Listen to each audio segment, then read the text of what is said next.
अच्छा जी बच्चों, फर्ज करें। ओ हौसला कर लो, ब्रेक पे पैर रख लो। फर्ज करें बच्चों, आज आपने एक पेन परचेज किया है। क्या परचेज किया है? पेन। तो लिया है 5,000 रुपये का। कितने का लिया है? 5,000 रुपये। ठीक है जी। तो कभी महंगी शायद देख लिया करो। लै तो नहीं सकते, कम से कम समझ लिया करो कि हो सकता लै लिए। अच्छा जी। 5,000 रुपये का बच्चों आपने पेन लिया है। और लिया इसलिए नहीं कि इस्तेमाल करना है। वैसे दिल ਨੂੰ होल पै लेंगे कि इस्तेमाल करना है, इस्तेमाल कभी नहीं करेंगे तुम। ठीक है जी। आपने पेन बेचना है। क्या करना है? बेचना है। और आपको पता है कि यार ये मैं पेन परचेज कर रहा हूँ, तो ये बरकत मार्केट में कोई मुझसे परचेज नहीं करेगा। मुझे लोकेशन चेंज करनी पड़ेगी जहाँ पे अमीर लोग रहते हैं। ठीक है जी। तो ये आपने डिफेंस में जाके दुकान खोली, वहां पे ये पेन रखा कि मैं वहां पे बेचूंगा। तो आप उसको कितने का बेच रहे हैं? 6,000 रुपये। कितने का बेच रहे हैं? तो कितना मुनाफा कमाया? 1,000।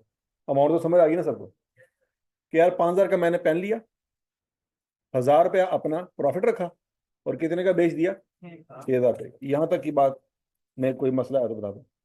क्लियर है? अब बोलो तो सही। अब अगला मसला ये है, कोई आपसे पूछे कि कितने रुपए मुनाफा कमाया तुमने, तो क्या जवाब होगा? 1,000 रुपया। अच्छा। लेकिन अगर कोई आपसे ये पूछे कितने फीसद मुनाफा कमाया तुमने, तो फीसद में कैसे आंसर आएगा? रुपयों में तो आंसर है 1,000 रुपया। कितने परसेंट प्रॉफिट कमाया? तो सर जी तरह होंगे ही नहीं यार। क्या करो? प्रिंसिपल दी आजकल मैं सुना हिसाब लाया पावर घट गई। पावर ਵਧਾਣੀ ਪੈਣੀ है। अच्छा जी बरं। 5,000 रुपये का आपने पेन लिया। कितने का बेचना था? 6,000 रुपये का। कितने पैसे कमाए? 1,000 रुपया। ये 1,000 रुपया आपका प्रॉफिट है। ठीक हो गया जी। अब कोई पूछ रहे यार तुम ये पेन शेन बेचते हो, कितने परसेंट तुम्हें फायदा हो जाता है? तो उसको रुपए तो नहीं बताएंगे ना। बात सुन लगी ना। रुपए नहीं बताएंगे कितने रुपए फायदा हो रहा है, हम परसेंटेज में जवाब देंगे। ठीक है। तो बच्चों कितने परसेंट मुनाफा हो रहा है? 20%। कितने परसेंट? ये 20% आपने कैसे निकाला?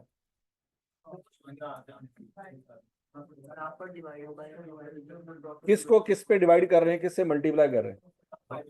प्रॉफिट को कॉस्ट पे डिवाइड कर रहे हैं, मल्टीप्लाई बाय 100 कर। ये जो हरकत आपने की है ना, इस हरकत को कहते हैं मार्कअप। क्या कहते हैं? ये जो फार्मूला आपने लगाया इसका नाम है मार्कअप। फार्मूला नोट कर लो। Markup percentage is equal to profit divided by cost multiplied by 100।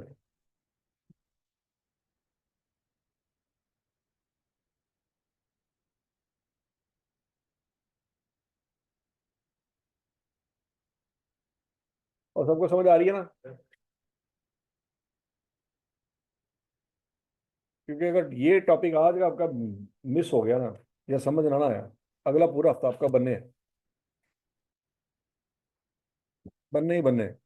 ਹੁਣ ਪਿੰਡ 'ਚ ਜਾ ਕੇ ਨਾ ਬੰਨੇ ਤੇ ਬਹਿ ਗਏ ਨਾ, ਗੰਨੇ ਚੂਸਨੇ ਤੁਸੀਂ ਹੁਣ। ਹਾਂ। ਮੌਸਮ ਨਹੀਂ ਜੋ ਸਾਰਾ ਸਾਲ ਵਿਹਲੇ ਤੇ ਕਿਹੜਾ ਮੌਸਮ, ਕੋਈ ਫਰਕ ਨਹੀਂ ਪੈਂਦਾ।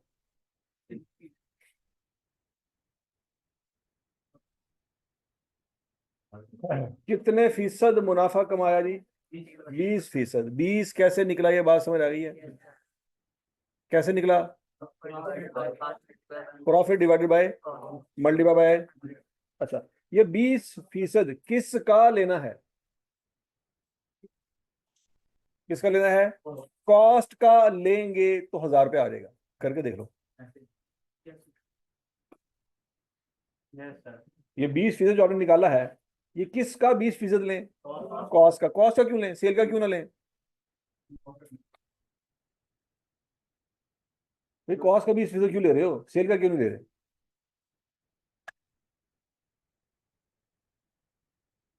सवाल है मेरा। आप कॉस्ट का ले रहे हो 20%, सेल प्राइस का 20% क्यों नहीं ले रहे?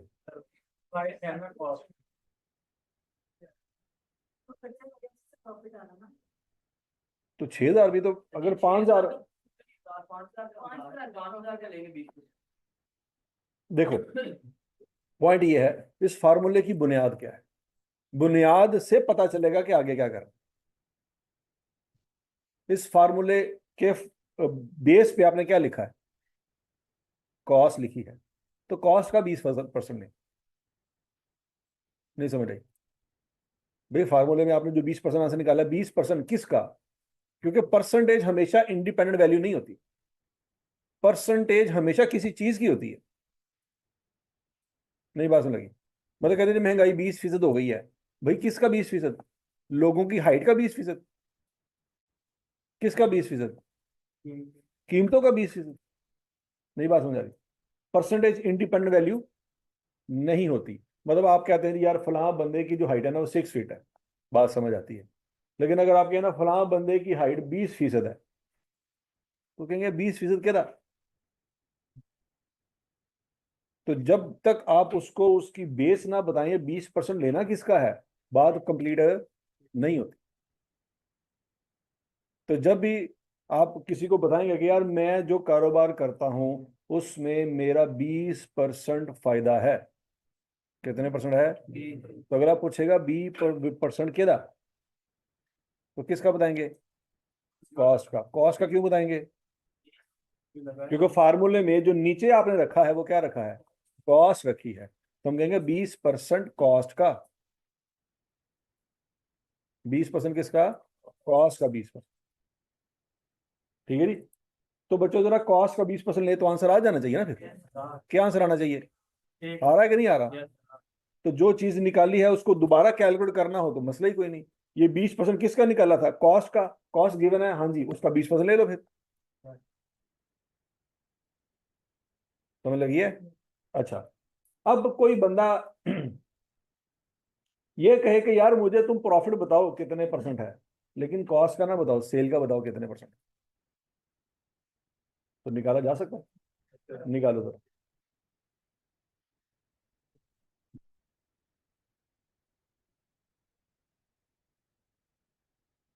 सेल की बुनियाद पे कितने फीसद कमा रहे हो, 16.67%। ये 16.67% किस चीज का निकला है, किसका निकला है, इसका मतलब है सेल प्राइस का 16.67% ले लो, तो आंसर आ जाना चाहिए ना। बोलो बोलो बोलो, आ रहा है कि नहीं आ रहा, कोई आंसर आ रहा है।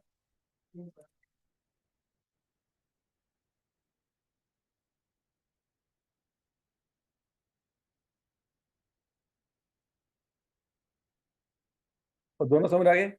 अब ये दोनों मार्केट में चल रहे हैं बच्चों, ये दोनों परसेंटेजेस मार्केट में चलती हैं। मतलब आप एक बंदे से पूछें यार तुम कारोबार कर रहे हो कितने फीसद मुनाफा हो जाता है, एक है मेरा 20% हो जाता है। दूसरे से जाके पूछे यार तुम कारोबार कर रहे हो कितने फीसद मुनाफा हो जाता है, वो कहे जी मेरा 16.67% मुनाफा हो जाता है। तो कहेंगे तेनों तो हो चंगा, वो तो 20% हो रहा है, हालांकि दोनों का आंसर सेम आ रहा है। तो किसी का 16.67% और किसी का 20% है, तो क्या 20% वाला ज्यादा कमा रहा है और 16% वाला कम कमा रहा है, नहीं, दोनों सेम कमा रहे हैं। क्यों, क्योंकि आपने ये पता ही नहीं किया 20% किसका। जब तक वो पता ना हो आगे बात समझ नहीं आनी। बात समझ लगी है। आज के बाद अगर आप किसी से पूछेंगे यार तुमने वो चीज बेची थी कितना प्रॉफिट हुआ, वो के 20%, तो अगला सवाल क्या आना चाहिए, किस चीज का 20% भाई, कॉस्ट का कि सेल प्राइस का। पॉइंट समझ आ गया। क्योंकि एक बंदा सेम, दो बंदे सेम कारोबार कर रहे हैं, 5,000 का पेन 6,000 में बेच रहे हैं, एक का मुनाफा कितने परसेंट निकला है, 20%, दूसरे का 16.67%। तो क्या एक ज्यादा कमा रहा है दूसरा कम कमा रहा है, नहीं, आपको बुनियाद नहीं पता। बुनियाद पता होगी तो बात कंप्लीट होगी। 20% की बुनियाद क्या है, कॉस्ट, और 16.67% की बुनियाद क्या है, लॉजिक समझ आ रही है। तो जो जिसकी बुनियाद है वो सीधा सीधा उसकी परसेंटेज निकाल लो तो प्रॉफिट आ रहेगा। 5,000 का क्या कर लो, 20% ले लो, तो क्या आ रहेगा, 1,000। 6,000 का क्या कर लो, 16.67% ले लो, तो क्या आ रहेगा, 1,000 आ रहेगा। आप लोगों ने जो चवल मारनी है वो फील हो रही है थोड़ी बहुत कि आपने पेपर में क्या चवल मारनी है? क्या चवल मारेंगे? आप 16% ले लेंगे कॉस्ट का और 20% ले लेंगे सेल प्राइस, अगर ध्यान से चीजों को ना समझा। ठीक है जी। मतलब हम, एक इंसान की नेचर है, उसके पास एक परसेंटेज नजर आ रही है, एक ही लाइन में आई के अपने डाटा लिखा हुआ है, उसी लाइन में परसेंटेज भी मौजूद है, उसी लाइन में वैल्यू भी मौजूद है। आप कहेंगे ये परसेंटेज है, ये वैल्यू है, मल्टीप्लाई कर। तो ऐसे नहीं करना। पहले देखना है कि जो परसेंटेज है वो परसेंटेज निकालने की बुनियाद क्या थी, उस बुनियाद से मल्टीप्लाई होना चाहिए। मेरी समझ आ रही बात? क्लियर ना? मतलब अगर आपको दिया जाए कि 16.67% मुनाफा है, सेल प्राइस ना दी जाए, कॉस्ट दे दी जाए, तो बाय डिफॉल्ट दिमाग में क्या आ रहा होगा? यार ए वैल्यू गिवन है, क्या है, परसेंटेज गिवन है, की करो, मल्टीप्लाई करो, की निकल आएगा, प्रॉफिट निकल आएगा। तो जल्दी जल्दी में हो गया ना बेड़ा गर्क। नहीं समझ आ रही? तो ध्यान से बच्चों, परसेंटेज निकालना कोई मसला ही नहीं है, सारे बच्चे परसेंटेज निकाल लेंगे, पास होने वाले भी निकाल लेंगे, फेल होने वाले भी निकाल लेंगे। लेकिन पास होने वाले और फेल होने वाले में फर्क है। फर्क क्या है? पास होने वाला ये सोच रहा है ये परसेंटेज किस चीज की थी, सेल की। सेल तो क्वेश्चन में गिवन ही नहीं है, तो वो परसेंटेज लगा के प्रॉफिट नहीं निकालेगा, क्योंकि उसको पता गलत आंसर आएगा। और फेल होने वाला बच्चा क्या देख रहा है? एडा आसान सवाल, कॉस्ट भी गिवन है, परसेंटेज भी गिवन है, प्रॉफिट करना है, मसला ही कोई नहीं। सोचो ना जरा कि सेल प्राइस हमेशा क्या होगी, ज्यादा, तो आंसर हमेशा क्यों? हाँ, लेकिन लॉस की सूरत में ना यहाँ पे तुम ऐसा ही कारोबार करना जैसे नुकसान हुए। माइंड सेट तो कम से कम पॉजिटिव रख ले, सवाल नहीं पॉजिटिव कर सकता, कम से कम माइंड तो पॉजिटिव रख। मतलब मैं सर देखो, मैं तो कारोबार करना हो तो नुकसान ही नुकसान, तो लिहाजा मेरे वास्ते तो सेल वाला परसेंटेज ज्यादा नहीं चाहिए। की बंदा करे कसम, इस कौम ਨੂੰ ਅਸੀਂ कारोबार सिखाते हैं और नुकसान पढ़ते पे। और समझ लगी बात है? तो बच्चों, पढ़ने लिखने वाला बच्चा जो इंटेलिजेंट होगा वो क्या करेगा? वो परसेंटेज देख के बावला नहीं हो जाएगा, वो परसेंटेज देखने के बाद क्या सोचेगा, यार किस चीज की है, वो चीज पता चले। और 99.99% आई कैप वो चीज आपको क्वेश्चन में नहीं देगा। यही तो ट्रिक पॉइंट है, वो चीज आपको क्वेश्चन में नहीं देगा। देखेगा कि कौन से अक्लमंद हैं और कौन से बेवकूफ हैं। तो जो बेवकूफ होंगे वो कहेंगे ले ए वैल्यू है, ए परसेंटेज मल्टीप्लाई कर दो, ये केड़ा औखा काम से। क्योंकि जिनको पता है कि ना ना, कंसेप्ट ये नहीं था, कंसेप्ट ये था कि ये परसेंटेज किस चीज से निकाली गई है, वो चीज ढूंढो। और अगर वो चीज क्वेश्चन में नहीं है तो आप परसेंटेज मल्टीप्लाई नहीं कर सकते। तो समझ आ गई बात है कि नहीं समझ आई? अब बच्चों जब पहला सवाल देखते हैं। अब बच्चों, वो प्रॉफिट जिसमें आप कॉस्ट नीचे रखते हो, जिससे आपका आंसर 20% आया है, उसको हम कहते हैं मार्कअप। बाय डिफॉल्ट क्या कहते हैं उसको? मार्कअप। याद रहेगी बात? याद रखवाने के लिए आसान टोटका, कॉस्ट में काफ होता है, क्या होता है?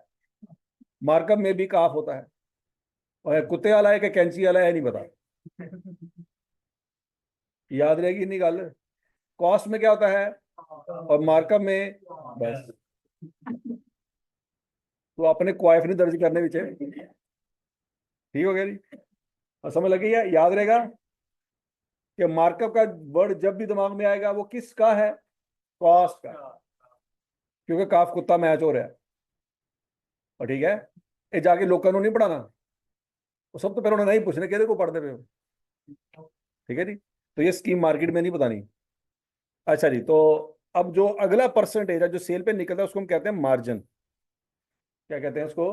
मार्जिन। मार्जिन और मार्कअप का वर्ड यूज हुआ करेगा सवालों में, तो आपको पता होना चाहिए कि मार्जिन से क्या मुराद है और मार्कअप से क्या मुराद है। मार्जिन से क्या मुराद है? वो प्रॉफिट जिसकी बुनियाद क्या है, और मार्कअप से क्या मुराद है? ठीक है जी? हजम शुद्ध। अब बच्चों सवाल है नन्ना मुन्ना सा, खड़का दो। पहला सवाल है जी, कॉस्ट क्या गिवन आपको 5000, मार्कअप का गिवन है 20%, क्या निकालना है सेल प्राइस। एसपी नहीं लिखा, लिखा वैसे एसपी है लेकिन एसपी नहीं समझना, ठीक है जी। तो क्या निकालना है जी सेल प्राइस, और क्या निकालना है प्रॉफिट। निकाल सकते हैं जी, आसान है मुश्किल है, करो करो साहब।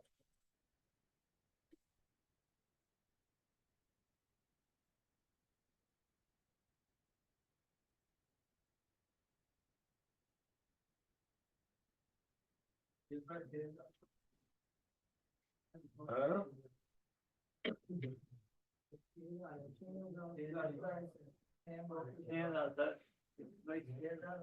क्या कह रहे हो, प्रॉफिट 1000 और सेल प्राइस समझ आइए नहीं। अब आई कैप नहीं बताएगा आपको कि ये 20% किसका है, आपको नाम से आइडिया होना चाहिए कि नाम से क्या पता चल रहा है, कॉस्ट क्या है, ठीक है। तो समझ आई बात, थोड़ा फ्यूचर तो डार्क है, थोड़ा प्रेजेंट भी डार्क हो रहा है। आज 11:15 क्लास स्टार्ट हुई है, फिर भी लेट हो, ठीक बढ़ेगा थोड़ा। अच्छा जी, क्वेश्चन नंबर 2। अब आपको सेल प्राइस क्वेश्चन में गिवन है 6000, सेल प्राइस कितनी गिवन है 6000, और मार्जिन गिवन है, मार्जिन कितना है 16.67%। क्या निकालना है प्रॉफिट निकालना है और कॉस्ट निकालनी है, निकाल सकते हैं।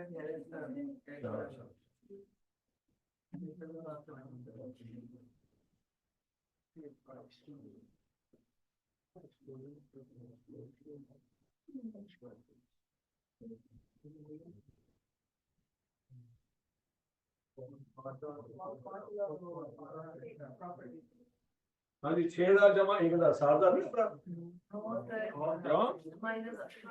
माइनस क्यों करना है, पीछे तो जमा किया था।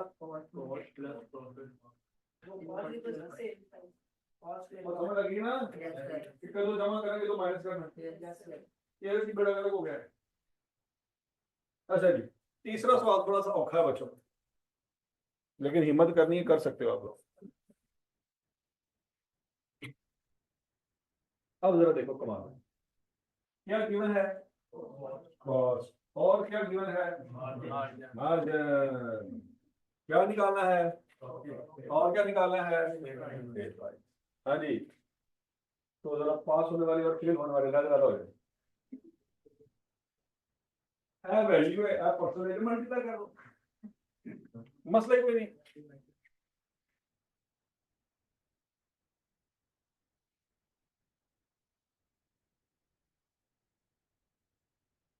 हाँ भाई, कुछ जुगाड़ लगाए, शाबाश।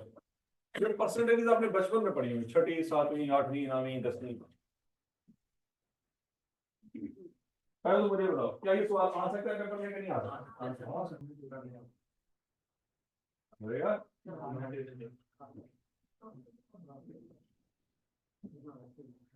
हाँ जी, पास होने वाले बच्चे हार नहीं मानते, और फेल होने वाले बच्चे ये सारी कराएंगे, ये नहीं मैं करना, ये सारी कराएंगे।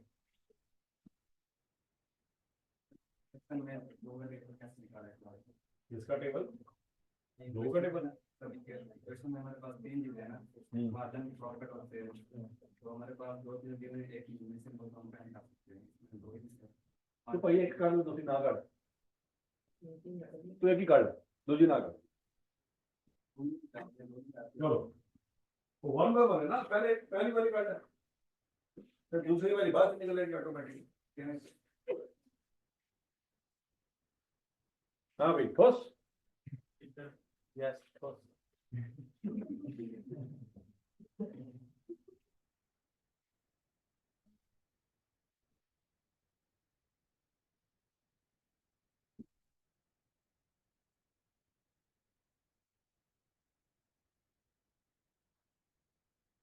देखो इस सवाल को सॉल्व करने का एक मशहूर जमाना छठी 7वीं 8वीं 9वीं का एक तरीका है, हम बचपन में किया करते थे, जब भी किसी चीज की वैल्यू पता नहीं होती थी उसको क्या करते थे, एक्स अज्यूम कर लेते थे।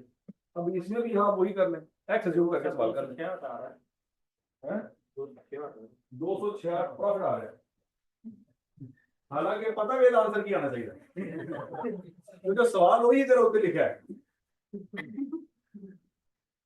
ठीक है जी, बाकी आपकी सारी क्रिएटिविटी है। आंसर तो पता है क्या है।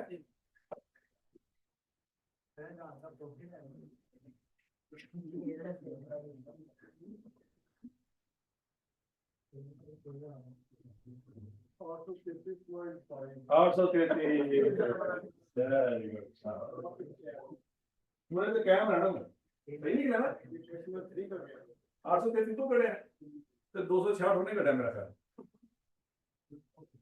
अगला मिला के कुछ कर लो।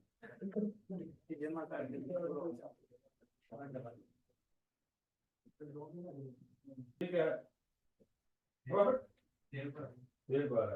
Very good.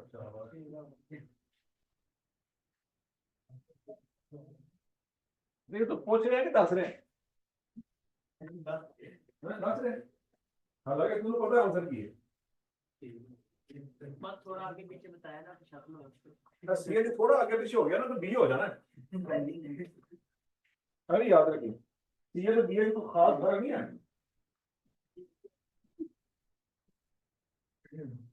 जिन्हें तो आगे पीछे कर रहे हैं ना क्या ही आगे पीछे हो गया ना।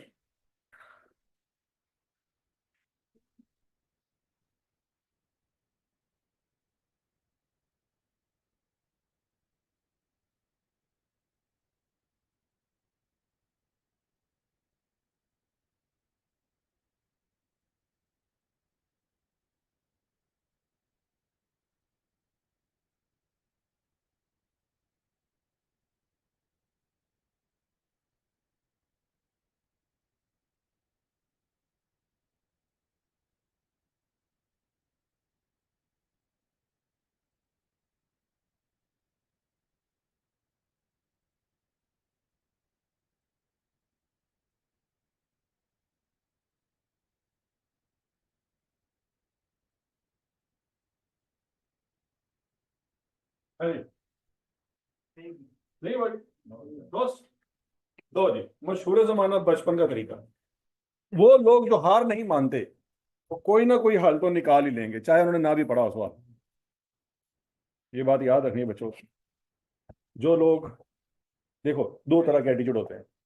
एक एटीट्यूड ये है कि उन पेपर से सवाल आ गया, पेपर में सवाल आ गया, सर ने कोई नहीं पढ़ाया। दो एटीट्यूड है। अब करना है तो करना है, सर पे आ गया है तो करना पड़ेगा। दूसरा ना भजन मेरा तो हो गया पेपर फेल, मैं जावांगा स्कूल जाके सर बोल के आवांगा कि सर तो आउट ऑफ सिलेबस ही ये तो सर पढ़ाया ही नहीं। सर कहेंगे यार सॉरी यार मैंने नहीं पढ़ाया कोई मसला नहीं अगली दफा से। लेकिन टाइम किसका जाया हुआ, सर का। सर का जाया तो नहीं होया। बात में लगी, टाइम तो आपका जाया हुआ।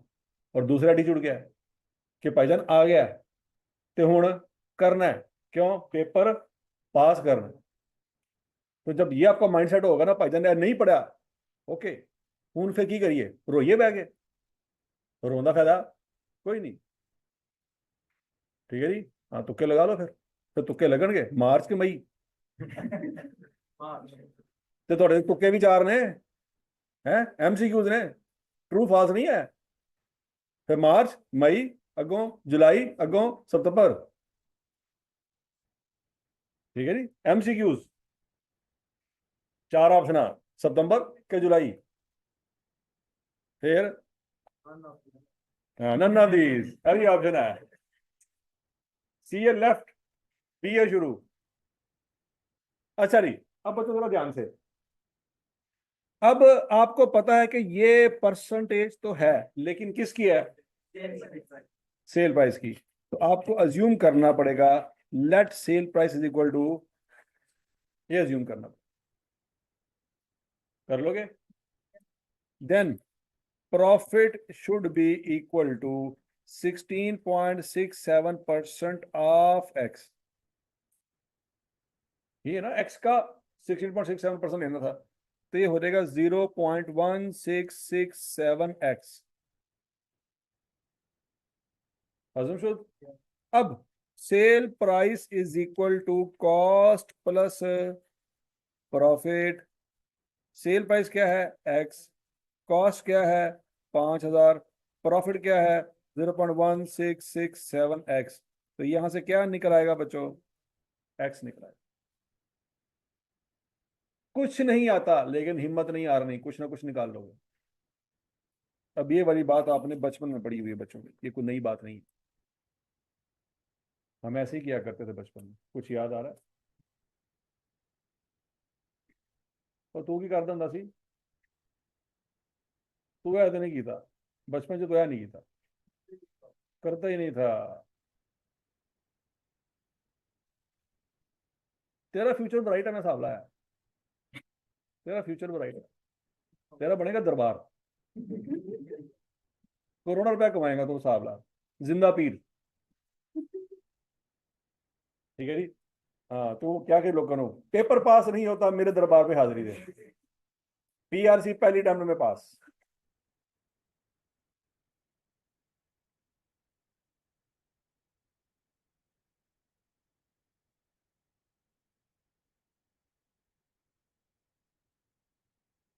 हाँ जी, एक्स क्यू निकाल ली सबने? क्या आई है? 6,000। अब बच्चों ये जो 6,000 आपने निकाला है, ये क्या चीज है? प्रॉफिट है। ये 6,000 तो वो है जो आपने शुरू में एज्यूम किया। क्या एज्यूम किया था? Sale price. अब प्रॉफिट निकाल सकते हैं बच्चों? प्रॉफिट कैसे निकालेंगे? 6,000 में से कॉस्ट माइनस कर दें तो प्रॉफिट आ जाएगा। नहीं समझ? मैंने आपको कुछ नहीं पढ़ाया, लेकिन ये कर सकते थे आप। कर सकते थे कि नहीं कर सकते? कर सकते। सीए में एक चीज हमेशा याद रखनी है, एक जुम्ला जुमला अपने पल्ले बांध लो। सीए में एक चीज हमेशा आपके काम आएगी। Always expect unexpected. समझ आ रही कि नहीं आ रही? हमेशा उस चीज की आपने एक्सपेक्टेशन रखनी है कि कुछ भी हो सकता है, कुछ भी हो सकता है।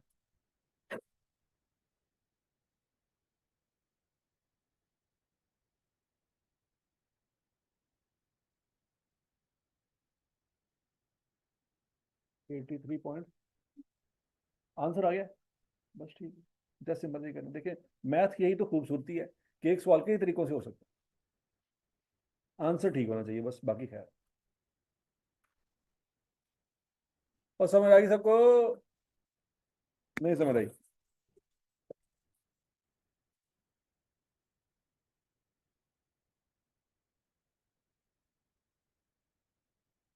अच्छा नहीं बच्चों, इसका दूसरा तरीका यही है।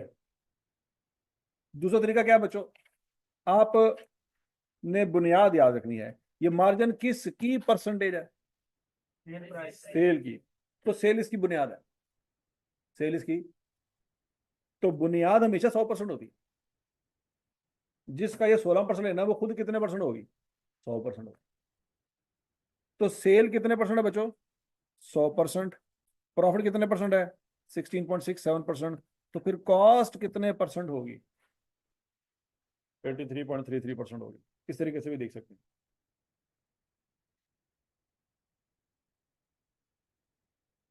अब समझ आ गई? ये दूसरा तरीका सवाल सॉल्व करने का।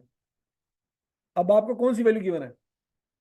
नहीं नहीं, पैसे पैसे। आपको कॉस्ट गिवन है, तो कॉस्ट लिखेंगे 5,000। क्या लिखेंगे? 5,000। लेकिन उस 5,000 की अपनी परसेंटेज किसके बराबर है? 83.33 के बराबर है। 1% निकालना हो, निकाल सकते हैं। कैसे निकालेंगे? 5,000 को डिवाइड कर दें किस पे? 83.33 पे, तो कितने परसेंट आ जाएगा? 1%। कितने परसेंट आ जाएगा? 1%। अब आपने निकालनी है सेल, तो सेल कितने परसेंट है? 100। आपने 1% निकाला हुआ है, इसको क्या करें? 100 से मल्टीप्लाई कर दे तो क्या आ जाएगा? सेल आ जाएगा। करके देख लो।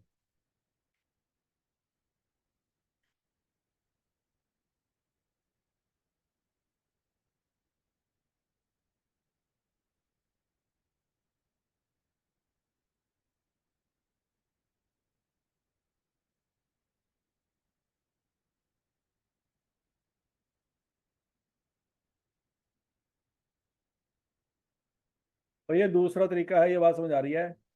लेकिन मैं वही कह रहा हूं, फर्ज करो आपको ये दूसरा तरीका नहीं आता, पहला तो हमेशा आना चाहिए ना। तो वो तरीका तो ऐसा है जो किसी ने भी ना पढ़ाया हो, आप अप्लाई कर सकते हो।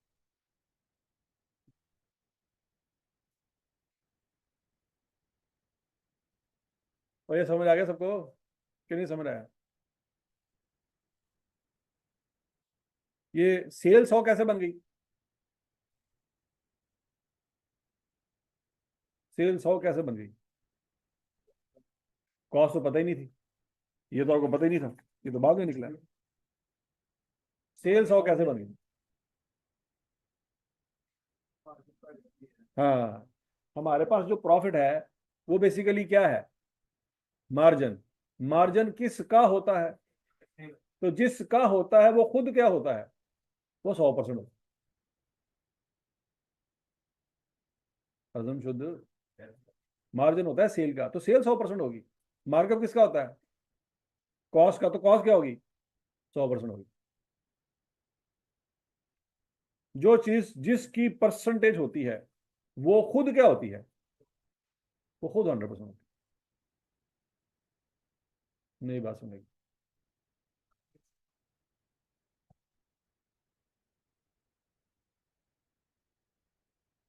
तो 83 एंड पे निकला जा रहा है, 83 शुरू में नहीं निकला। ठीक है, निकला एंड पे कैसे? 16% था आपके पास, सेल क्या बन गई? 100। तो 100 में से 16 में माइनस किया तो 83 आया। 83 पहले मौजूद नहीं था आपके पास। हजम शुद्ध। तो बच्चों सेल यहाँ पे आ जाएगी 6,000 और प्रॉफिट आपके यहाँ पे आ जाएगा 1,000। ये सवाल सबको समझ आ गया बच्चों? तो आपके पास बच्चों इस तरह का सवाल करने के दो तरीके हैं। एक लेट एक्स वाला है और एक ये वाला तरीका। आसान कौन सा है? लेट एक्स वाला। लेकिन एक जमाने में वो तरीका आपको जवाब दे देगा। ये वाला तरीका ऐसा है जो हर जमाने में काम आएगा। ये फिलहाल मुश्किल है, लेकिन ये हर एक सिनेरियो पे फिट हो जाएगा। नई बात समझ आ रही? तो आप अपने वाला तरीका, एक्स वाला तरीका इस्तेमाल कर लें, मुझे कोई टेंशन नहीं है। बस आपने देखना ये है कि ऐसा ना हो कि कभी वो जवाब दे रहे आप। अब बच्चों ये सवाल जरा चेक करो। Question number 4। क्या गिवन है आपको? Sale price. और क्या गिवन है? मार्कर। क्या फाइंड करना है? कॉस्ट और। तो क्या 6,000 का 20% ले लूं? नहीं नहीं, तो ध्यान से देखो। आपके पास दो तरीके हैं, जिस मर्जी तरीके से करें।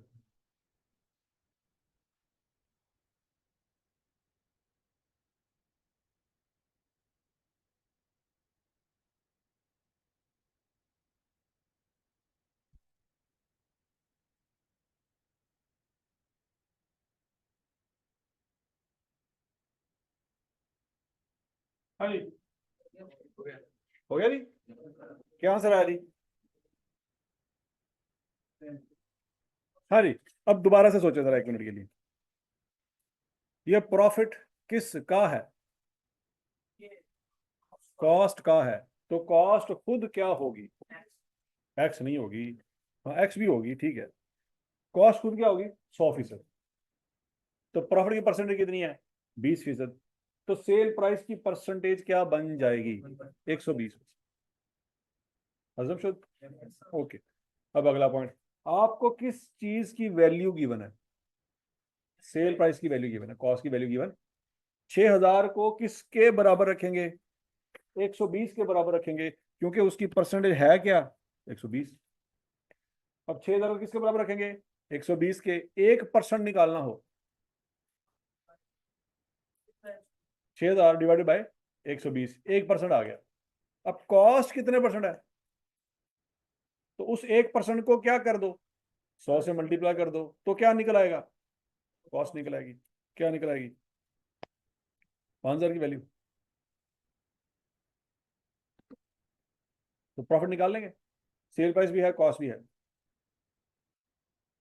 नहीं समझ आया? ये तरीका समझ आया सबको?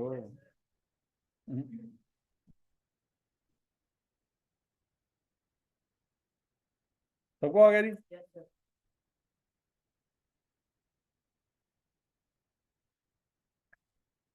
Question number 5। हो गया।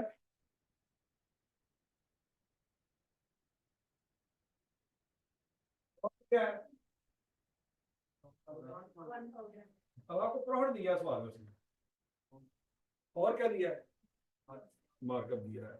निकालना क्या है? कॉस्ट और हो सकता है।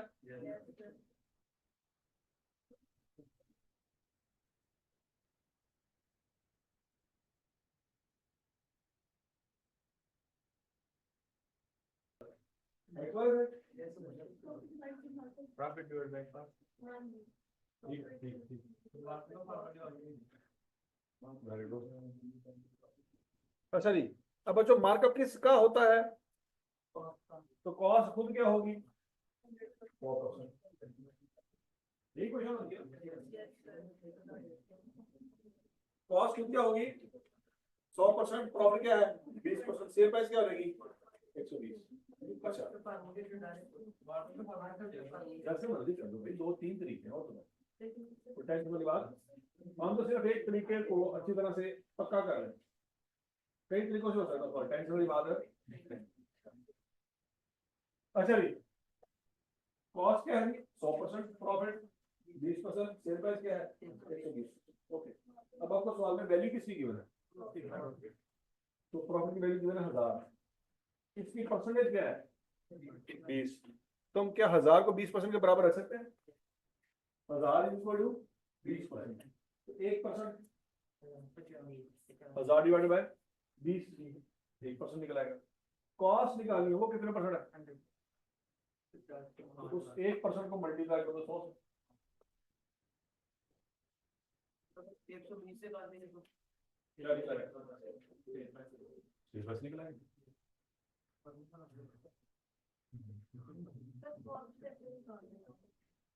एक परसेंट आ गया, कॉस्ट की परसेंट क्या है? तो मैंने 1% 100% भी जाना, क्या करूं? 1% है ना, 100% चाहिए, क्या करें? लेना है जमा कर। हाँ? Very good।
अच्छा जी बच्चों, उसके बाद है जी 7वां सवाल।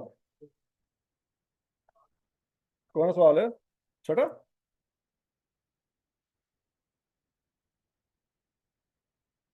छठा सवाल क्या गिवन है आपको? प्रॉफिट। प्रॉफिट कितना है? 1000। और क्या गिवन है? मार्जिन।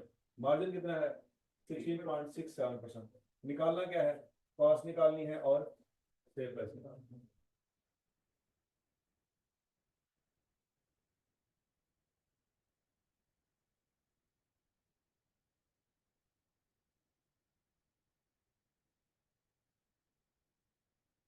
हाँ भाई, सबसे हो गया।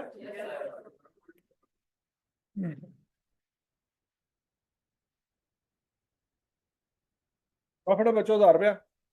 मार्जिन है 16.67%। ये मार्जिन किसका होता है?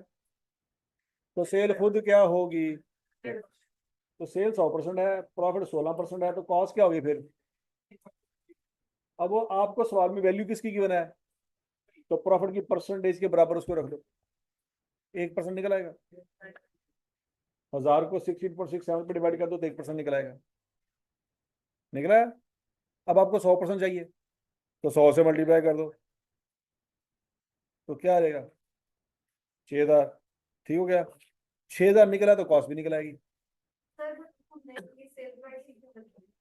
ना रखें, कर लें। नहीं नहीं, लेकिन ना जब ऊपर आपने किया था एसएससी प्लस 3 सबकी देखिए ना, यहाँ पे 100% कौन सी वैल्यू है? सेल प्राइस है। वहां पे 100% कौन सी वैल्यू थी? कॉस्ट। कोई भी रख सकते हैं। अच्छा, फर्ज करो बच्चों, भाई ओए इधर, अगर मैंने निकालनी हो कॉस्ट, मैंने क्या निकालनी हो, तो कॉस्ट की परसेंटेज कितनी है? 83.33। ठीक हो गया। आपके पास 1% गिवन है, आपने निकालनी है कॉस्ट, क्या करेंगे? इस 1% को 83.33% से मल्टीप्लाई कर। नहीं समझ लगी? भाई जो चीज आप निकालना चाह रहे हो उसकी परसेंटेज क्या है, 1% को उससे मल्टीप्लाई करो।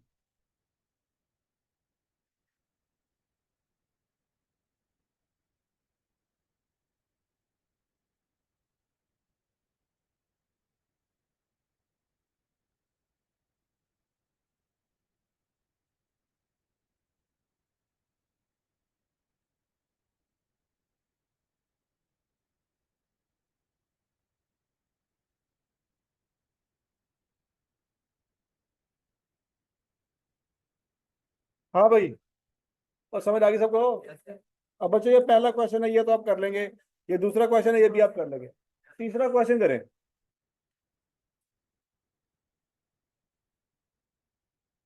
क्वेश्चन नंबर 3 करें।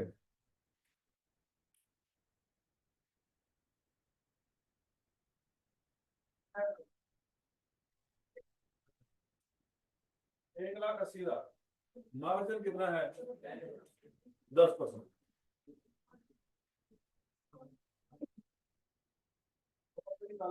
और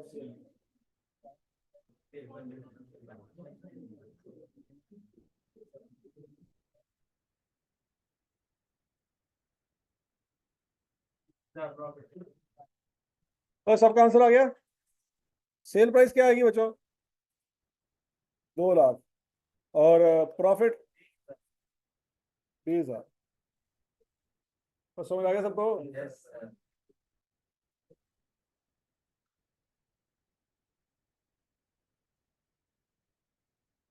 ये क्वेश्चन नंबर 4 अगर आपको दिया जाए, सेल प्राइस है 1,95,000, मार्कअप है 30%, कॉस्ट निकाल लें प्रॉफिट निकाल लें, निकलेगी? समझे हो गया?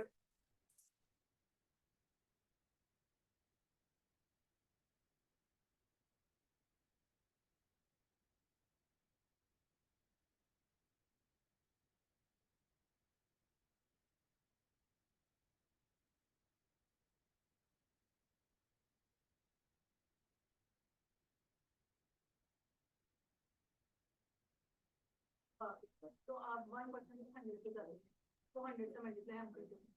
अब 90% आता है तो अब क्या हम 100 पे जाएंगे? चलेगा। कैसे जाएंगे? 100 से मल्टीप्लाई कर, तरीका तो वही। तो फिर ना जाए 100 पे। मुझे समझ नहीं आ रही आप क्या कह रहे हैं। 100 पे जाना भी है लेकिन 100 से मल्टीप्लाई नहीं करना। ये आपने खुद पे, फिर से किया तो 100 आएगा। हाँ, तो 1 को 90 से करेंगे तो क्या आएगा? तो फिर तो 100 से मल्टीप्लाई कर। इतराज किस बात पे है? तो ये कहना 1% नहीं आ रहा, मैं क्यों देखूं? आप अपना चीजों खुद देखें, मैं अपने नोट देख रहा हूँ। एक मिनट, सवाल कौन सा? जो भी आगे ये वाला? अच्छा जी। कॉस्ट 90% है। अच्छा अभी देखो, मार्जिन कितना होना है, किसका होता है? सेल्स क्या होगी? 100। सेल्स 100 है, प्रॉफिट 10% है, तो कॉस्ट क्या होगी? 90। यहाँ तक ये क्वेश्चन क्लियर है। अब आपको वैल्यू कौन सी किधर है? तो कॉस्ट कितने परसेंट है? तो इस 1,80,000 को किसके बराबर रखेंगे? 90 के बराबर रखेंगे। रख दिया। 1,80,000 इज इक्वल टू 90। अब 1% निकालना है, तो कैसे निकालें? 1,80,000 किसमें डिवाइड कर दें, तो 1% आ जाएगा। अब इस 1% से जो निकालना चाहते निकाल लो। अगर कोई 100% निकालना चाहता है तो क्या करें, 100 से मल्टीप्लाई कर दे। अगर कोई 90 निकालना चाहता है 90 से मल्टीप्लाई कर दे। और अगर कोई 10% निकालना चाहता है तो 10 से मल्टीप्लाई कर दे। जो निकालना चाहते हैं उसे मल्टीप्लाई। वो बचपन में यही पढ़ा था ना, अगर 1 दर्जन अंडे 200 रुपए के आते हैं तो 5 अंडे कितने रुपए के आएंगे। उसमें हम पहले यही करते थे कि 1 अंडा कितने रुपए का, याद है? फिर उसको 5 से मल्टीप्लाई करना, 5 से कर दो, 100 से करना 100 से कर दो, 50 से करना 50 से कर दो। हम 1 यूनिट निकाला करते थे कि 1 यूनिट कितने रुपए। और याद है कुछ कुछ बचपन में ऐसे ही किया करते थे।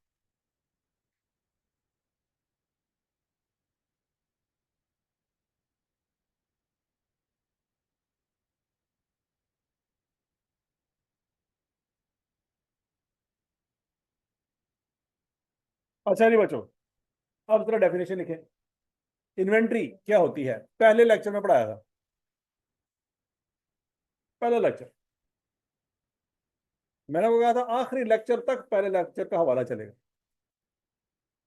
इन्वेंट्री, इन्वेंट्री कहते हैं गुड्स को। बात यही से शुरू हुई थी ना, इन्वेंट्री किसको कहते हैं, गुड्स को। Goods held at year and.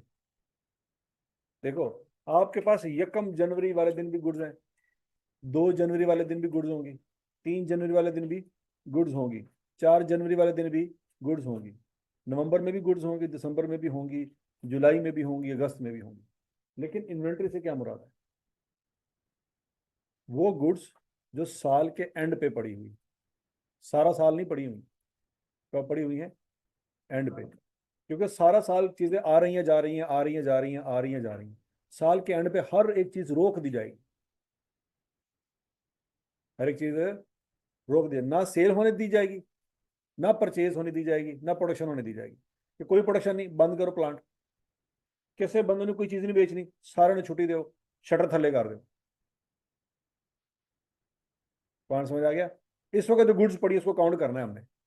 तो जब आप काउंट करेंगे तो डेफिनेटली क्या करेंगे, क्या थोड़ी मेहरबानी ऐसी चीज़ें काउंट करने लगे हैं, कोई चीज़ ऐड ना करना। ऐ नहीं कि गिनती शुरू करिए तो मगर चीज़ें होर विच तुसी बाड़ दे। अच्छा जैसी गिनती शुरू करिए तो चीज़ें काट के ला जाओ, तो गिनती पूरी नहीं होगी। तो क्या करेंगे फिर, ना कोई चीज़ ऐड होने देंगे और ना ही कोई चीज़ माइनस होने देंगे। ऐड की सूरत में होगी जब प्रोडक्शन करके चीज़ें आई जा रही हैं, और माइनस की सूरत में होगी जब कस्टमर आ रहा होगा और आप उठा उठा के चीज़ें दिए जा रहे हैं। तो फिर उस दिन ना तो फैक्ट्री चलेगी और ना ही सेल्स ऑफिस ओपन होंगे जहां पे चीजें बेची जाती हैं, सब बंद। ठीक हो गया। ये सब कुछ, ये सब कुछ जो बंद होता है 30 जून वाले दिन होता है। लेकिन चूंकि वो साल के बीच में आ रहा होता है किसी को कुछ नहीं पता चलता। 31 दिसंबर को जो बंद होता है पता चल जाता है, क्यों, 1 जनवरी को छुट्टी होती है बैंकों की, 1 जनवरी को क्या होती है, छुट्टी होती है, इसी वजह से होती है। कैश काउंट करना होता है और कैश काउंट आधे घंटे में नहीं होता। समझ आ रही है। बैंकों में पड़ा ही क्या है, कैश। बैंकों की इन्वेंट्री ही कैश है,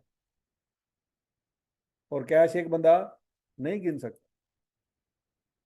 अभी तो मशीनें आ गई हैं, पुराने ज़मानों में मशीनें तो नहीं होती थी कैश काउंट करने के लिए। लेकिन फिर भी पेटियों की पेटियां पड़ी होती है एक एक ब्रांच में, तो वो सारी कैलकुलेट करनी होती हैं। तो इसलिए 1 जनवरी सुबह दिन के वक्त भी कैश काउंट ही हो रहा होता है। जब तक वो काउंटिंग मुकम्मल नहीं होती बैंक नहीं ओपन करने दिए जाते। समझ आ रही है। ताकि पता तो चले कितना पड़ा हुआ है। अगले साल का आगाज करने से पहले हमें ओपनिंग बैलेंस पता होना चाहिए, भाई इतने पड़े हुए थे, ताकि ड्यूरिंग द ईयर अगर कुछ हेरा फेरी हो, कोई फ्रॉड हो तो पता चलेगा कितना फ्रॉड हुआ। नहीं बात समझ लगी। अब्बा जान घर से जब भेजते हैं तो आपकी जेब में पैसे डाल देते हैं ना, पहला 20,000 रुपया, ताकि 5 दिन बाद तुम पैसे मंगो तो अब्बा जी को पता है कि मैं किन्ने कले सी, तो 5 दिन बाद क्यों मंगता पे। समझ लगी कि नहीं लगी। तो बैलेंस पता होना जरूरी है ताकि अकाउंटेबिलिटी हो सके। तो वही पॉइंट यहाँ पे है। साल एंड हो चुका है, 31 दिसंबर की रात आ चुकी है, हर एक चीज बंद है, ना तो कोई प्रोडक्शन हो रही है ना ही कोई सेल हो रही है। अब क्या करना है, इन्वेंट्री को काउंट करना। तो इन्वेंट्री कहते ही उस इन्वेंट्री को जो साल के एंड में पड़ी होती है। डेफिनेशन क्या है जी, goods held at year end which are to be sold to customer in next year। ये इन्वेंट्री की डेफिनेशन। हजम शुद्ध। ये इन्वेंट्री इस साल का क्या है, इस साल का कैरी डाउन, क्लोजिंग बैलेंस, ठीक है, या क्लोजिंग स्टॉक। तो अगले साल का क्या बन जाएगा, ब्रॉडन से क्या मुराद है, ओपनिंग स्टॉक। तो क्लोजिंग स्टॉक और ओपनिंग स्टॉक एक ही चीज होती है, फर्क यह है कि किस पॉइंट ऑफ व्यू से आप उसको देख रहे हो। अगर तो पिछले साल के हिसाब से देख रहे हो तो वो क्लोजिंग स्टॉक है, अगर उसको अगले साल के हिसाब से देख रहे हो तो ओपनिंग स्टॉक है। फर्क सिर्फ 1 सेकंड का है। किसका है, 1 सेकंड का। मतलब 12 बज गए हैं रात के तो ये क्लोजिंग स्टॉक है, 12 बज के 1 सेकंड हो गया है तो ये अगले दिन का क्या बन जाएगा, तो उसमें कुछ चीजें ऐड नहीं होनी। पॉइंट समझ आ गया सबको। अच्छा जी। अब बच्चों इन्वेंट्री जो होती है ना, वो मुख्तलिफ किस्म के बिजनेस में मुख्तलिफ किस्म की तरह पड़ी होती है। तो इसके लिए पहले समझना जरूरी है कि बिजनेस कितनी तरह के होते हैं। बिजनेस होते हैं 3 तरह के। कितनी तरह के, 3 तरह के। एक वो है जो सर्विस प्रोवाइड करते हैं, जैसे कॉलेज हो गए, स्कूल हो गए, हॉस्पिटल हो गए, ठीक है जी। ये क्या करते हैं, सर्विस प्रोवाइड करते हैं। मतलब जब क्लास से पढ़ के यहाँ से निकलते हो तो शॉपर में कुछ लेके जा रहे होते हो, कुछ नहीं लेके जा रहे हो, जिस तरह से आए थे उसी तरह से जा रहे हो, ऐसे ही है। समझ लगी बात। तो सर्विस ऑर्गेनाइजेशन में आप गुड्स नहीं बाय कर रहे होते, क्या बाय कर रहे होते हो, सर्विस। और सर्विस शॉपर में लेके नहीं कर लेके जा सकते। हजम शुद्ध, और बोलो तो सही। मतलब हॉस्पिटल में गए हैं जी, गुर्दे का ऑपरेशन करा, उन्होंने गुर्दा शॉपर छुपा के दे देता है, एलो भाईजान। तो समझ लगी बात। सिनेमा में गए थे तो फिल्म शॉपर छुपा के लाए, ऐसा तो नहीं होगा ना। समझ लगी है। तो सर्विस ऑर्गेनाइजेशन चीजें नहीं बेचते। तो जब वो चीजें नहीं बेचते तो फिर उनकी इन्वेंट्री क्या होगी, क्योंकि इन्वेंट्री की डेफिनेशन में लिखा हुआ गुड्स, क्या लिखा हुआ है। तो बच्चों सर्विस ऑर्गेनाइजेशन में कोई इन्वेंट्री नहीं होती, क्योंकि वो चीजें बेचते ही नहीं। हजम शुद्ध। अच्छा, लेकिन फिर भी कुछ चीजों को वो इन्वेंट्री कह देते हैं, लेकिन वो इन्वेंट्री ऐसी नहीं होती जिसको बेचना होता हमें। मतलब टूल्स हो गए, क्या हो गए, टूल्स। जिस तरह से ये पेन है, ये सर्विस ऑर्गेनाइजेशन के लिए क्या चीज होगी, ये इन्वेंट्री होगी कि यार थोड़े को इन्ने लैपटॉप ऐसी कितने गए, ठीक है। हालांकि ये फिक्स एसेट है, कौन सा एसेट है, ये प्रॉपर्टी प्लांट इक्विपमेंट के अंदर आएगा। लेकिन इसको भी हम समटाइम अपनी लैंग्वेज में इन्वेंट्री कह देते होते हैं। यार दिसंबर की रात में थोड़े को 5 लैपटॉप सी, 5 पेंसिलां सी, कितने गए, ठीक है। तो हम उसको नॉर्मल लैंग्वेज में इन्वेंट्री कह देते हैं। हालांकि ये फिक्स एसेट है, कौन सा एसेट है, मतलब ये महीने बाद खत्म नहीं हो जाने, ना ही हमने किसी को बेचने। हजम शुद्ध। लेकिन बार लिटरल मीनिंग में सर्विस ऑर्गेनाइजेशन में कोई इन्वेंट्री नहीं होती। और समझ आई बात है। ट्रेडिंग ऑर्गेनाइजेशन, ट्रेडिंग ऑर्गेनाइजेशन बच्चों वो इदारा होता है जहां पे आप चीजें बाई करते हैं, सेल करते हैं, बाई करते हैं, सेल करते हैं, बाई करते हैं, और वो अपनी तरफ से कोई मैन्युफैक्चरिंग नहीं करते। कोई मैन्युफैक्चरिंग है, ये जो जनरल स्टोर है, किराना स्टोर है, क्या ये अपनी तरफ से चीनी अंदर बैठ के बना रहे होते हैं, नहीं बना रहे होते। ये क्या करते हैं, किसी और क्या कहते हैं होलसेलर से माल उठाते हैं, दुकान पे रखते हैं और बेचना शुरू करते हैं, अपनी तरफ से कोई चीज तैयार नहीं करते। तो वो क्या करते हैं, buy goods to sell, buy करते हैं गुड्स और बेच देते हैं। ये जितने भी शॉपिंग मॉल हैं उसके अंदर जो दुकानें हैं, क्या वो दुकानों के अंदर माल बना रहे होते हैं, नहीं बना रहे। वो क्या करते हैं, किसी और से बाय करते हैं और आगे वहां पे दुकान पे रखते हैं, कस्टमर को सेल करते हैं। तो उसको हम क्या कहेंगे, ये ट्रेडिंग बिजनेस है। कौन सा बिजनेस है, ट्रेडिंग बिजनेस। हजम शुभ। आपने समटाइम बिजनेस के नाम के साथ लिखा भी होगा, देखा भी होगा, ट्रेडर्स लिखा होता है। क्या लिखा होता है, ट्रेडर्स। वो ट्रेडर का मतलब ही क्या है, कि वो मैन्युफैक्चर नहीं करते, वो किसी से बाई करके चीजें आगे बेच देते। हजम शुभ। अब उसके बाद है मैन्युफैक्चरिंग, मैन्युफैक्चरिंग इदारे। मैन्युफैक्चरिंग इदारे वो होते हैं जो रॉ मटेरियल लेते हैं, उसको प्रोसेस करते हैं, एक और चीज बना देते हैं और वो मार्केट में बेचते हैं। वो क्या करते हैं, रॉ मटेरियल बाई करते हैं, उसको प्रोसेस करते हैं, तैयार करते हैं, एक और चीज बनाते हैं और वो मार्केट में बेच देते हैं। जैसे लेज, एक कंपनी है लेज बनाती है, तो क्या वो लेज बाई करती होगी, वो लेज बाई नहीं करती। वो क्या बाई करती है, आलू। क्या बाय करती है? आलू। आलू बाय करती है, साफ करती है, काटती है, फ्राई करती है, ड्राई करती है, पैक करती है, लेस का पैकेट बन जाता है, वो बेचती है। तो इसको हम ट्रेडर नहीं कह सकते, इसको ट्रेडर नहीं कह सकते। ये क्या है? मैन्युफैक्चरर। कि एक और चीज ली और एक और चीज बना के बेची। एप्पल वाले क्या एप्पल का मोबाइल लेके आगे बेच रहे हैं? क्या कर रहे हैं वो मोबाइल बना रहे हैं, मैन्युफैक्चर कर रहे हैं, तो फिर वो आगे बेच रहे हैं। पॉइंट समझ आ गया? तो एप्पल क्या है? मैन्युफैक्चरर। सैमसंग क्या है? मैन्युफैक्चरर। समझ आ गई बात की? ठीक है जी। तो जितने भी मैन्युफैक्चरर होते हैं, फैक्ट्रियां उन्हीं की होती हैं। फैक्ट्रियां, अब जिस जिस कंपनी की फैक्ट्री है वो मैन्युफैक्चरर है, वो ट्रेडर नहीं। क्या पेप्सी की फैक्ट्री है तो पेप्सी मैन्युफैक्चरर है। कोका कोला की फैक्ट्री है तो कोका कोला क्या है फिर? गोरमे की फैक्ट्री है तो गोरमे फिर क्या है? मैन्युफैक्चरर। समझ लगी? जियो न्यूज की फैक्ट्री है? नहीं, ये मैन्युफैक्चरर नहीं है। ये क्या है? ये सर्विस प्रोवाइडर है। फैक्ट्री सिर्फ इन तीनों में से एक ही है। फैक्ट्री किसकी है? मैन्युफैक्चरर की है। बाकी दोनों की फैक्ट्री कोई नहीं। हजम शुद्ध। अब बच्चों, ट्रेडर जो होते हैं उनके पास तो फिनिश गुड्स ही होती हैं, वो फिनिश गुड्स ही बेच रहे होते हैं। उनके पास इन्वेंट्री होती है लेकिन एक ही तरह की होती है। कौन सी? Finish goods. लेकिन जो मैन्युफैक्चरर होते हैं ना, उनके पास इन्वेंट्री तीन तरह की होती है। कितनी तरह की होती है? एक तो वो रॉ मटेरियल जो उन्होंने बाय किया था, वो भी पड़ा होगा। मतलब आलू बाय किए थे, आलू पड़े हुए। और कुछ आलू ऐसे होंगे जो ना तो आलू की शक्ल में होंगे और ना ही लेस की शक्ल में होंगे। बीज वाले, बीज वाले आलू होंगे। उसको हम कहेंगे बच्चों, अकाउंटिंग की लैंग्वेज में कहेंगे वर्क इन प्रोसेस।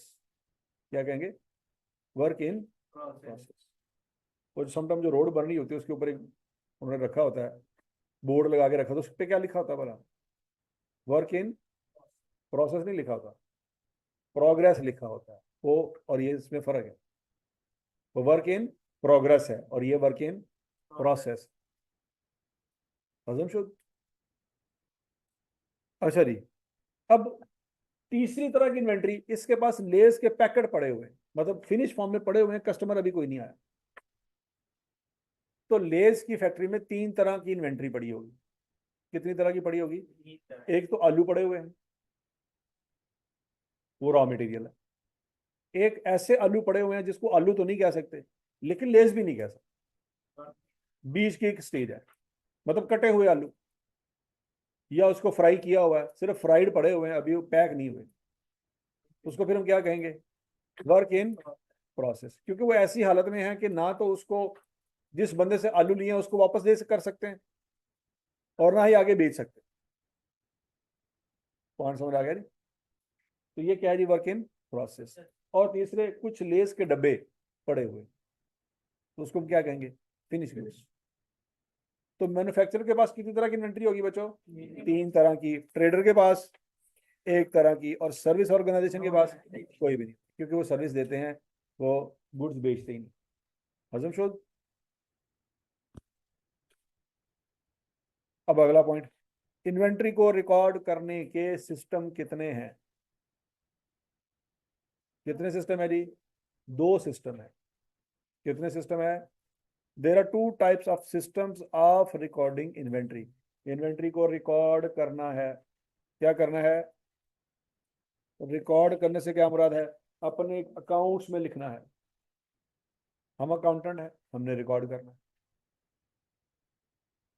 इन्वेंट्री तो पड़ी हुई है। अब अकाउंटेंट ने क्या करना है? इन्वेंट्री खाना शुरू कर दे? नहीं, अकाउंटेंट का काम क्या है इन्वेंट्री के साथ? उसने रिकॉर्ड करनी है। नहीं समझ रहा? ठीक है जी। तो इन्वेंट्री को रिकॉर्ड करने के कितने सिस्टम हैं? दो सिस्टम है। वो जो पुराने वक्तों में जो अकाउंटेंट होते थे ना, पुराने वक्तों में जो अकाउंटेंट होते थे, वो जाके फिजिकली माल को देखा करते थे कितना पड़ा हुआ। तो उसको कहते थे पीरियोडिक सिस्टम। क्या कहते थे उसको? अब नए जमानों में कंप्यूटर भी आ गया। कौन आ गया? कंप्यूटर आ गया। कंप्यूटर ने काम आसान कर दिया। मतलब अब आपको गोदाम में जाके देखने की जरूरत नहीं है कितना माल पड़ा हुआ, कंप्यूटर ही बता देगा कितना पड़ा हुआ। क्यों? जब हर चीज बाय करते थे कंप्यूटर में फीड होती थी, फिर जब वो चीजें सेल होती है तो कंप्यूटर में फीड होती है, तो कंप्यूटर खुद ही माइनस करके बता देता है भाईजान 100 यूनिट ले सी 80 बेच देते ने, पिछे किन्ने पे ने 20, तो गोदाम जाने की जरूरत नहीं। तो ये नया सिस्टम है, इसको क्या कहते हैं?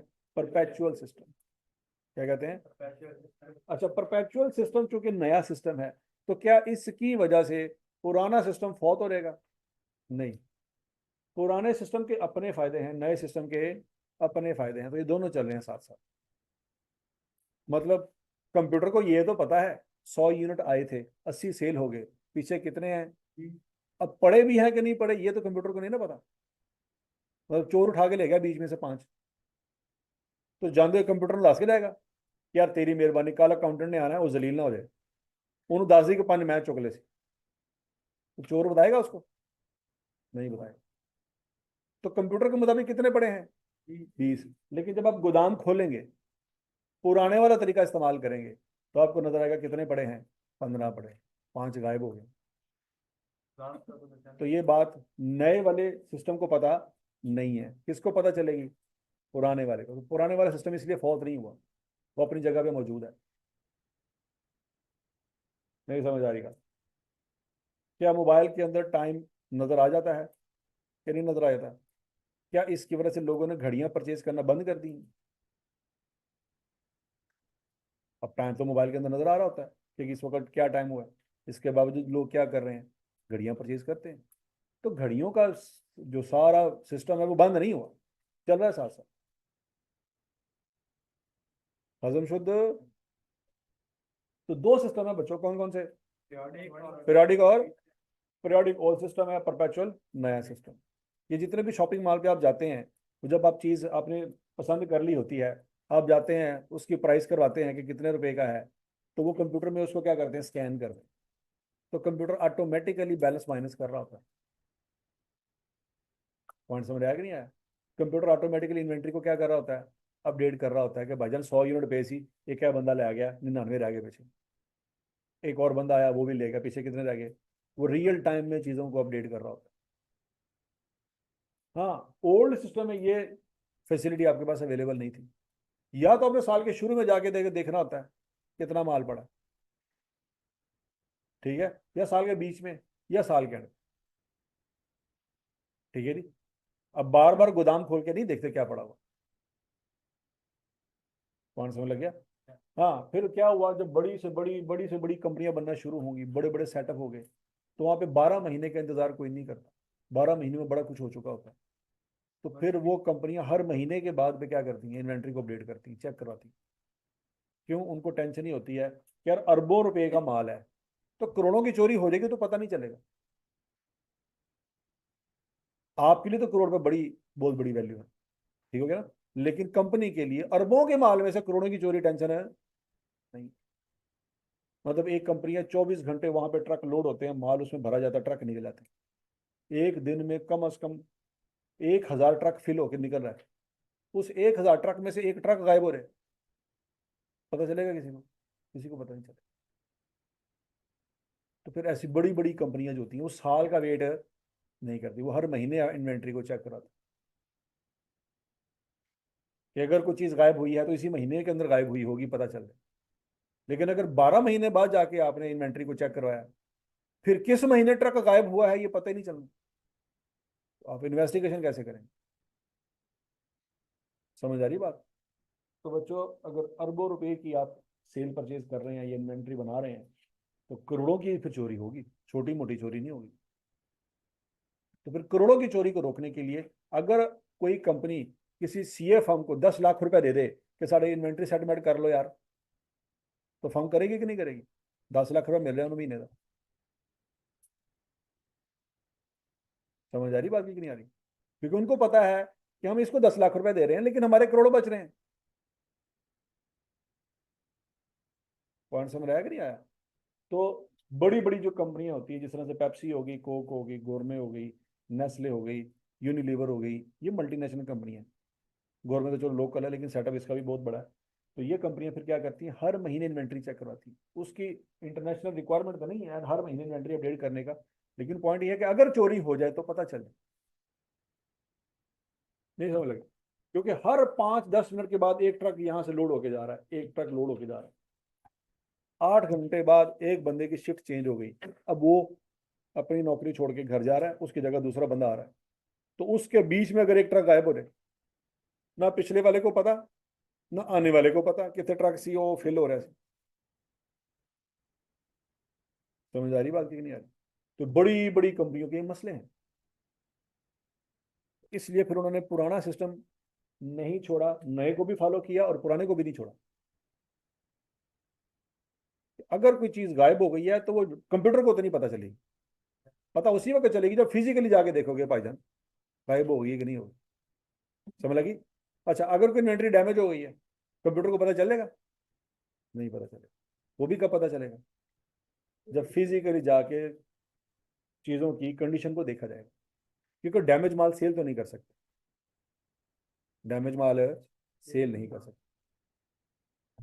ठीक हो गया? तो कंप्यूटर को नहीं पता चलेगा, कंप्यूटर को बस ये पता 100 यूनिट आए थे 80 चले गए, पीछे कितने होने चाहिए 20। वो तो हम जाके देखेंगे तो पता लगेगा 5 चोरी हो गए ने, तो बाकी जो 8 ने वो तो डैमेज हो गए।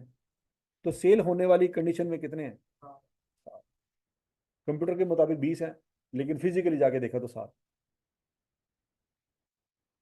पॉइंट समझ आ गया कि नहीं आ गया? तो ये दोनों के अपने फायदे हैं अपने नुकसान। अच्छा, ओल्ड सिस्टम का नुकसान क्या है? किसी भी वक्त आपने इन्वेंट्री की वैल्यू चेक करनी हो ओल्ड सिस्टम में नहीं कर सकते, कंप्यूटर बता देगा आपको 1 सेकंड में। किसी भी वक्त दिन के 2 बजे, शाम के 5:30 बजे, रात के 12:30 बजे इन्वेंट्री की वैल्यू देखनी हो तो क्या बार बार गोदाम में जाएंगे? बार बार नहीं जा सकते, लेकिन कंप्यूटर पे आप 1 सेकंड में पता कर सकते हैं यार कितना माल बचा है। असम्पशन। तो पुराने सिस्टम के अपने फायदे हैं अपने नुकसान हैं, नए सिस्टम के अपने फायदे हैं अपने नुकसान हैं।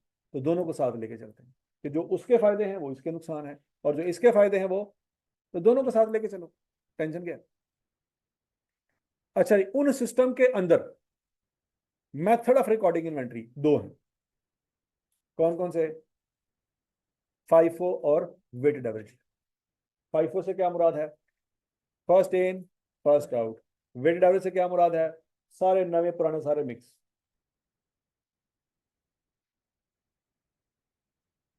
अब बच्चों इसका मतलब यह है कि पीरियोडिक सिस्टम में भी 2 मेथड होंगे और परपेचुअल सिस्टम में भी 2 मेथड होंगे। ये दोनों मेथड दोनों के अंदर है। ऐसा नहीं है कि फाइफो इसके अंदर है और वेटेड एवरेज इसके अंदर है, नहीं, ये बात नहीं हो रही। पीरियोडिक के अंदर भी दोनों ही है और परपेचुअल के अंदर भी दोनों ही है। तो फाइफो मेथड हमने कितनी दफा पढ़ना है? वेटेड एवरेज मेथड में कितनी दफा पढ़ना है? 2 दफा। क्यों पढ़ना है? एक दफा पीरियोडिक के हिसाब से और एक दफा परपेचुअल के हिसाब से। हजम शुद्ध बात समझ आ रही है? मेथड और सिस्टम में क्या फर्क है, ये बात समझ आ गई बच्चों? समटाइम आई कैप चवल मारता है कि जहां पे सिस्टम का वर्ड यूज करना होता है ना, क्या वर्ड यूज करना होता है, तो आई कैप वहां पे मेथड का वर्ड यूज कर देता है। तो परेशान नहीं होना आपने, आपको कंसेप्ट समझ आना चाहिए, कंसेप्ट क्या क्या क्या। ठीक है जी? मतलब कैसे था परपेचुअल इन्वेंट्री मेथड, तो वहां पे वो वर्ड मेथड यूज कर रहा होगा तो परेशान नहीं होना। और क्लियर सबको? फाइफो का क्या मतलब है बच्चों? First in first out. Weighted average का क्या मतलब है? नया पुराना सब मिक्स। अब जरा देखो, कुछ ऐसी चीजें होती हैं बच्चों जिनका पता चल जाता है कि ये पुरानी है ये नहीं है। जैसे आईफोन है, परचेज करते वक्त पता चल जाएगा ना कि नया मॉडल है कि पुराना मॉडल है। तो कुछ ऐसी चीजें होती हैं जिसमें टेक्निकल डिफरेंसेस होते हैं नए माल में और पुराने माल में। लेकिन कुछ ऐसी चीजें होती हैं जिनमें आप नए पुराने की तमीज नहीं कर सकते। एग्जाम्पल दे जरा, जिसमें नए पुराने में आप डिफरेंस नहीं कर सकते। है दिमाग में कोई एग्जाम्पल? कोई ऐसी चीज जिसके बारे में आप आइडिया ना लगा सके कि ये नवा है कि पुराना? कपड़े। शाबाश। कुड़िया ने दो तुम दसन 1 सेकंड च कि नवे ने कि पुराने। तू तो पाटे हुई पालो तो नहीं पता चलता है। तू पुत्र पत्तों की तो बाहर नहीं गया, तू बाहर दी गल्ला करन दे है जी। हाँ देखें, 99% वो चीजें जिसकी एक्सपायरी का पता नहीं होता। ये फर्नीचर जिस पे आप बैठे, ये फर्नीचर किससे बना है? लकड़ी से बना है। अब वो दरख्त की लकड़ी से बना है, उसी दरख्त को पिछले साल काट के टेबल बनाया गया, उसी दरख्त को इस साल काट के चेयर बनाई गई। तो आप टेबल और चेयर में डिसाइड कर सकते हैं कौन सी नया है कौन सा पुराना है? नहीं, क्योंकि दोनों जिस चीज से बने वो हजारों साल पुरानी है। नहीं बात समझ? टेबल पड़ा हुआ है, आपको कैसे पता है कि भाई ये फ्रेश है कि साल पुराना है? नहीं पता, बता सकते आप। पेट्रोल, ठीक है जी, पेट्रोल आप यूज करते हैं, ठीक है जी, आपने पीना थोड़ी है, गाड़ी में डलवाना है ना। आपने तो उसका कलर भी नहीं समटाइम देखा होगा, अंटिल लाना से तुम्हारे सामने टैंकी च पा रहा है गरीबो, ठीक है जी। गड्डी होंदी ਤੁਹਾਡੇ ਕੋਲ ਤੇ ਉਹ बारों बार ही, ठीक हो गया जी। तो ये टेस्ट सिम फील कर रहे हो, हाँ ऐ सही प्योर है, नशा आया फुल, ठीक है जी। तो पेट्रोल है, नए पुराना तमीज नहीं कर सकते आप, हैं? शायद, वेरी गुड, ठीक हो गया जी। वो बात समझ लगी कि नहीं लगी? तो बहुत सारी चीजें ऐसी जिसमें हम नए पुराने की तमीज नहीं कर सकते, बहुत सारी चीजें ऐसी भी हैं जिन पे आप नए पुराने की तमीज कर सकते हैं। एग्जाम्पल, टेक्नोलॉजी से रिलेटेड जितनी भी चीजें हैं उसमें पता चल जाएगा कि यार ये इस साल लेटेस्ट जनरेशन है और ये पुरानी जनरेशन। तो फिर ऐसी कंपनियां जिनके नए और पुराने प्रोडक्ट में तमीज की जा सकती है, वो कंपनियां कौन सा मेथड फॉलो करती होंगी? फाइफो फॉलो करती होंगी। क्या फॉलो करती होंगी? अब कॉमन सेंस यूज करो, एप्पल कंपनी आईफोन बना रही है, तो आईफोन 13 पहले बेचेगी कि 14 पहले बेचेगी? 13 पहले बेचेगी, क्योंकि वो पहले बना था। फर्स्ट इन फर्स्ट आउट, यही फॉलो करेगी, ठीक है। अच्छा, रमजान का महीना आ रहा है, आपने समोसे पकौड़े लेने जाना करना है, ठीक है जी। तो आप कौन सा मेथड फॉलो करें, या समोसे पकौड़े वाला कौन सा मेथड फॉलो करेगा? वो वेटेड एवरेज फॉलो करेगा, लेकिन आप कौन सा करेंगे? नहीं नहीं नहीं नहीं नहीं नहीं, इड्डे तो ये चंगे नहीं है। हाँ, अनटिल अनलेस तुम उधार लेना हो। हाँ जी, आप कौन सा मेथड फॉलो फॉलो करेंगे? नहीं नहीं, लास्ट इन फर्स्ट आउट। आप कहेंगे ए पिछला जरा ना पकौड़े पहले तो बना के रखे ने, पुराने हो गए, हूँ ताज़ा कटेगा तो मैंने देने ने। लास्ट इन फर्स्ट आउट, है कि नहीं?